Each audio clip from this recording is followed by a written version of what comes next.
Nepal cricket team की जो training चल रही थी इंडिया के अंदर एनसीए में, वो आपको लगभग लगभग खत्म होते हुए जो है आपको दिखेगा दोस्तों। मतलब आप कह सकते हो कि सुनने में ऐसा आया था कि 2 अगस्त तक जो है यहाँ पे नेपाल क्रिकेट टीम इंडिया में रहेगी, जो एनसीए में ट्रेनिंग कर रहे थे, और उसके बाद वापस से जो है वो नेपाल आ जाएगी। लेकिन आप देखो यहाँ पे डेट खत्म होने को आया, लेकिन ये हमें पता नहीं चला कि नेपाल के प्लेयर्स ने वो क्या प्रैक्टिसेस जो है एनसीए में जाके की है। मतलब ऐसी कौन सी चीजों पे काम किया है जिसके बाद नेपाल को वहां पे फायदा मिला होगा। तो देखो दोस्तों, कुछ-कुछ चीज़ें हैं जिसमें यहाँ पे काम किया होगा, जैसे मैंने आपको पहले ही बताया था कि एनसीए के अंदर आपको जो है वर्ल्ड क्लास फैसिलिटीज़ मिलेगी, जो हर एक क्रिकेटर को मिलता है, जो आपको इंडियन क्रिकेटर को फैसिलिटीज़ मिलती है, वो आपको नेपाल के प्लेयर को जो है फैसिलिटीज़ मिलता हुआ दिखा है। तो कहीं न कहीं ये सारी फैसिलिटीज़ वगैरह जो है वो मिली है। उसके अलावा जो है वो नेट प्रैक्टिसेज़ और बाकी जो बॉलिंग वगैरह पे काम करना था, प्लस मिडल ऑर्डर प्लेयर्स पे जो काम करना था, अच्छे पावर हिटर ढूँढना था, तो मेरे हिसाब से जो है यही प्रैक्टिसेज़ वगैरह जो है इतने दिन में की गई। लेकिन सबसे मेन सवाल पता है यहाँ पे क्या है?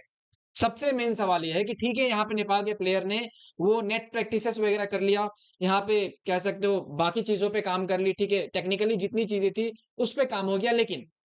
सबसे मेन चीज़ था यहाँ पे इस एनसीए के अंदर जो भी ट्रेनिंग हुई है, उसको इम्प्लीमेंट करना, और वो इम्प्लीमेंट ऐसे होता कि भाई नेपाल क्रिकेट टीम को अगर कोई स्क्वाड मिलती, तो वहाँ पे वो आपस में मैचेस खेल के जो है, वहाँ पे इम्प्लीमेंट कर सकते थे। क्योंकि आप ढेरों नेट प्रैक्टिस करो, लेकिन अगर आप रियल में मैचेस नहीं खेलोगे, तो उस नेट प्रैक्टिसेस का जो है, वो फ़ायदा नहीं है। आप ढेरों बॉलिंग कर लो नेट में, लेकिन जब आपको रियल में पता नहीं चलेगा, जब आप मैच खेल के नहीं पता कर पाओगे, तो उस नेट प्रैक्टिसेस का मेरे हिसाब से जो है वो करना, वो व्यर्थ था। खाली खैर जो भी है, लेकिन वहाँ पे मेरे हिसाब से बीसीसीआई को एक टीम देनी चाहिए थी, चाहे वो स्टेट टीम हो, चाहे वहाँ पे कोई भी टीम होती, लेकिन एक टीम प्रोवाइड करनी चाहिए थी, जो कि नेपाल के साथ में वो एक इंट्रा स्क्वाड मैचेस जो है, वो खेलते हुए दिखती। लेकिन ऐसा हुआ नहीं। आई होप मेरे हिसाब से ऐसा हुआ होगा कि नेपाल में जितने प्लेयर्स गए थे, मेरे हिसाब से शायद 20 प्लेयर के आस-पास जो है यहाँ पे नेपाल की तरफ से गया था। आपको याद होगा ये एनसीए के अंदर, तो शायद से हो ऐसा सकता है कि जो नेपाल के प्लेयर्स जो प्रैक्टिसेस कर रहे थे और जो भी चीज़ों पे काम हुई थी, जो भी स्किल्स पे काम हुआ था,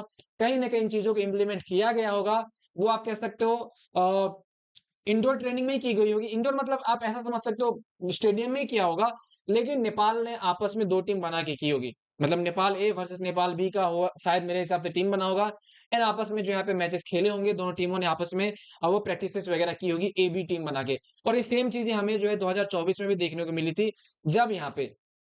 हमारा कोच मोंटी देसाई हुआ करता था, एंड नेपाल आई थी एनसीए बेंगलुरु में, जहाँ पे राहुल द्रविड़ भी मौजूद थे। तो ऐसी चीज़ें जो है देखने को मिली थी। तो शायद सेम चीज़ें यहाँ पे जो है इस साल भी हुआ है, जब नेपाल इंडिया आई एनसीए के अंदर, एंड वहाँ पे जो है बाकी जो फैसिलिटीज़ वगैरह वो तो मिला, और नेट प्रैक्टिसेस वगैरह हुई है। लेकिन स्क्वाड के मामले में मेरे हिसाब से Nepal A versus Nepal B बना के जो है 20 प्लेयर की को 2 डिवाइड में ग्रुप करके शायद से यहाँ पे मैचेस जो है वो खेला होगा। देखो सिंपली यहाँ पे आपस में ही ट्रेनिंग जो है वो की गई होगी, और जो यहाँ पे हमें एक्चुअल में चाहिए था, जैसे मिडिल ऑर्डर में प्लेयर कुछ-कुछ चाहिए थे, यंग प्लेयर्स, जैसे आप लोकेश बाम एंड बाकी जो प्लेयर हमारे, उनका एग्जांपल ले लो, तो उसमें से ही जो है यहाँ पे देखा होगा कोच ने कि भाई कौन-सा प्लेयर जो है वो टेक्निकली अच्छी बैटिंग और जो परफॉर्मेंस है वो दे रहा है। अब बाकी ये सारी चीज़ें जो है जब नेपाल के प्लेयर वापस से इंडिया से नेपाल आएँगे, तब हमें जो है वो पता चलेगा, एंड उसके बाद ही जो है आपको अनाउंसमेंट देखने को मिलेगी स्क्वाड की। क्योंकि 15 से 16 प्लेयर की स्क्वाड बनेगी, जो कि आपको ऑस्ट्रेलिया टूर में जाती हुई दिखेगी,